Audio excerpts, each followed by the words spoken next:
Welcome back to 9 PM live show. అమరావతిలో దేవతలతో పాటు రాక్షసులు తిరుగుతుంటారని వ్యాఖ్యానించారు ఏపీ సీఎం చంద్రబాబు. ఆ రాక్షసులను అడ్డుకుంటూ ముందుకు సాగాల్సి ఉందన్నారు.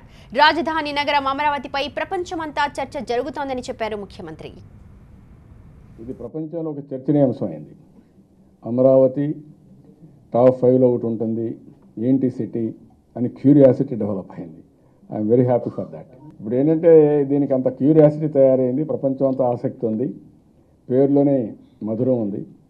అమరావతి దేవేంద్రుని రాజధాని, అంత దేవతలుండే హెవెన్, అది స్వర్గం. కానీ ఇక్కడక్కడ రాక్షసులు కూడా అప్పుడప్పుడు వస్తూ ఉంటారు.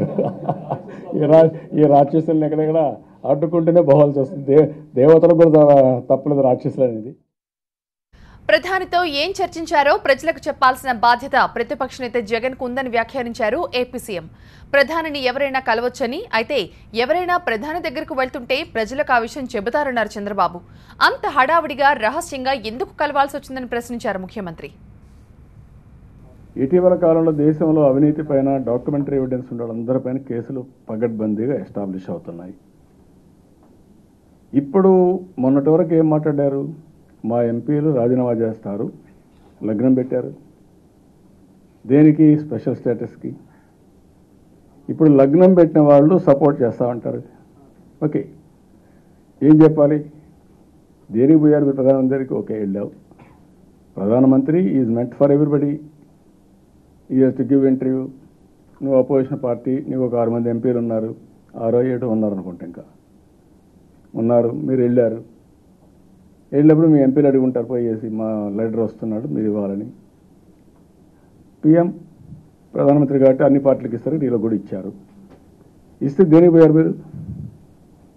ఏం అడిగారు? మీరు స్పెషల్ స్టేటస్ ఇవ్వకపోతే మేము రాజీనామా చేస్తామని చెప్పారా? దేనికోసం పోయారు మీరు? చెప్పాలి కదా. 11 గంటల వరకు రహస్యంగా పెట్టుకొని 11 గంటలకు వెళ్ళి నేను ఇప్పుడు వచ్చి వెరిఫై చేస్తే వచ్చిన తర్వాత బయట వచ్చిన తర్వాత చెప్పాడు. అంత రహస్యం ఏంటి?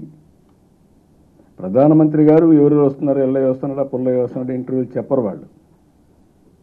పోయేవాడు చెప్పుకుంటాం, నేను ప్రధానమంత్రిని కలుస్తున్నా, ఈ ఇష్యూని కలుస్తున్నా అని చెప్పి ప్రధానమంత్రిని కలిసి మళ్ళీ బయట వచ్చి నేను ఈ ఇష్యూ ప్రధానమంత్రికి చెప్పాను, ఆయన ఈ మాదిరిగా అన్నారు, చేస్తాననుకుంటున్నాను అని చెప్తాం. నువ్వు ఎందుకు పోయి చెప్పాలి కదా. వచ్చిన తర్వాత ఏం చెప్పావు? అన్కండిషనల్గా సపోర్ట్ చేస్తాను. దట్స్ ఓకే, అది అందరూ సపోర్ట్ చేస్తారు. ఇప్పుడు వీళ్ళకి వేరే మార్గం లేదు కాబట్టి అది వేరే కథ. అంత మునుపు ఏం మాట? సిబిఐ విచారణ ఎదుర్కొంటున్న పార్టీ ఎమ్మెల్సీ వాకాటి నారాయణరెడ్డిని పార్టీ నుంచి సస్పెండ్ చేస్తున్నట్లు ఏపీ సీఎం చంద్రబాబు ప్రకటించారు. సిబిఐ కేసుల గురించి తెలిసిందని, అందుకే వెంటనే నిర్ణయం తీసుకున్నామని చెప్పారు. విచారణ పూర్తయ్యాక పరిస్థితిని బట్టి చర్యలుంటాయని చెప్పారు చంద్రబాబు. వాకాటి నారాయణరెడ్డిది మాకు ఒక ఇన్ఫర్మేషన్ వచ్చింది, అది కూడా చూశాను నేను. వాస్తవాలు ఏమైనప్పటికీ ముందుగా సిబిఐ ఎంక్వైరీ ఇవన్నీ వచ్చాయి. We're suspending him from party. అవన్నీ ప్రూవ్ అయినాక మళ్ళీ ఇది చేస్తాం తప్ప అంతవరకు you will be suspended from the party. ఎందుకంటే ఒక పద్ధతి ఉండాలి, ఏదైనా ఎవరు తప్పు చేసినా కరెక్ట్ కాదు పార్టీలో. So we're suspending. ఓకే.